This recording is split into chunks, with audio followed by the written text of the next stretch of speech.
ایک دن میرے حضور علیہ السلام سیر کرتے کرتے باہر تشریف لے گئے. وہاں ایک قافلے نے پڑاؤ کیا ہوا تھا. ان کے اونٹ چر رہے تھے. ایک خوش قسمت سرخ رنگ کا اونٹ تھا جو میرے حضور علیہ السلام کو پسند آ گیا. میرے حضور علیہ السلام نے قافلے والوں سے پوچھا کہ یہ اونٹ بیچنا ہے. پتہ نہیں انہوں نے بیچنا تھا یا نہیں بیچنا تھا. جب میرے حضور نے پوچھا کہ یہ اونٹ بیچنا ہے, انہوں نے کہا جی بیچنا. اچھا کتنے کا بیچنا ہے؟ کہا جی اتنے کا بیچنا ہے. سودا طے ہو گیا, بات چیت ہو گئی. حضور علیہ السلام نے فرمایا میں کوئی تاجر کی غرض سے تو آیا نہیں کہ رقم ساتھ لے کے آتا, میں تو سیر کرتا آ نکلا, تمہارا اونٹ مجھے پسند آ گیا اور سودا طے ہو گیا. ایسا کرو کہ اونٹ مجھے دے دو, میں گھر جا کر اس کی قیمت آپ تک بھیج دیتا ہوں. انہوں نے کہا جی ٹھیک ہے. میرے حضور علیہ السلام اونٹ پکڑ کر گھر کی طرف چل دیے. جب حضور علیہ السلام ان کی نظروں سے اوجھل ہوئے تو وہ ایک دوسرے کو کہنے لگے, یار یہ جو شخص اونٹ لے کر گیا ہے اس کا پتہ بھی کسی نے پوچھا ہے کہ اس کا پتہ کیا ہے, اس کا نام کیا ہے, کہاں رہتا ہے؟ اونٹ لے کے چلا گیا ہے اور ادھار لے کے گیا ہے. جب کسی کو نقد سودا دیا جائے تو اس کا اتا پتہ پوچھنے کی ضرورت نہیں ہوتی, اور جب کسی کو ادھار دیں یا تو آپ ان کو جانتے ہوں یا تو درمیان میں اس کا ضامن کوئی ہو. ایک دوسرے کو کہنے لگے او نادانو, ایک شخص آیا ہے اور تم نے اس کا اتا پتہ نام تک نہیں پوچھا, قیمتی اونٹ پکڑ کے دے دیا, اور کیا تم سب کی عقل پر پردہ آ گیا تھا؟ کم از کم اس کا نام تو پوچھ لیتے. ایک بولا یار میں کیا کرتا, جب وہ باتیں کرتے تھے منہ سے پھول جھڑتے تھے. دوسرا بولا یار میں تو اس کی آنکھیں ہی دیکھتا رہا. جب انہوں نے یہ گمان کیا کہ ہم نے قیمتی اونٹ ضائع کر دیا ہے تو اب تک خاموش بیٹھی سردار کی بیوی نے خیمے سے پردہ اٹھایا, کہا خبردار کسی نے بھی اس کے خلاف اگر بات کی تو اگر وہ شخص تمہارے اونٹ کی رقم دینے نہ آئے تو مجھ سے لے لے, مجھ سے لے لینا,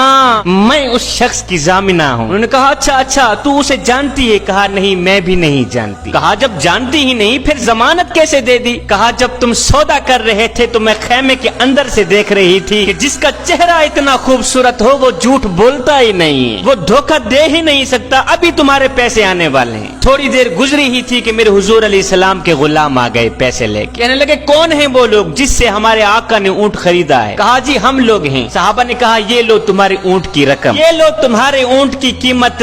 انہوں نے کہا بھائی قیمت بعد میں دینا, پہلے یہ بتا کہ وہ محبوب رہتا کہاں پہ؟ صحابہ نے کہا سامنے مدینے میں اس محبوب کے ڈیرے ہیں. کہا پھر رقم بھی اپنے پاس رکھو, اونٹ بھی اپنے پاس رکھو, ہمارے دل بھی اپنے پاس رکھو, ہمیں تو اب دن رات اس محبوب کا دیدار ہی چاہیے. ہائے میرے حضور کی صورت ہی کیا دیکھی, اونٹ بھی بک گیا, خود بھی بک گئے, سارا کا سارا قافلہ مسلمان ہو کر حضور کی غلامی میں آ گیا.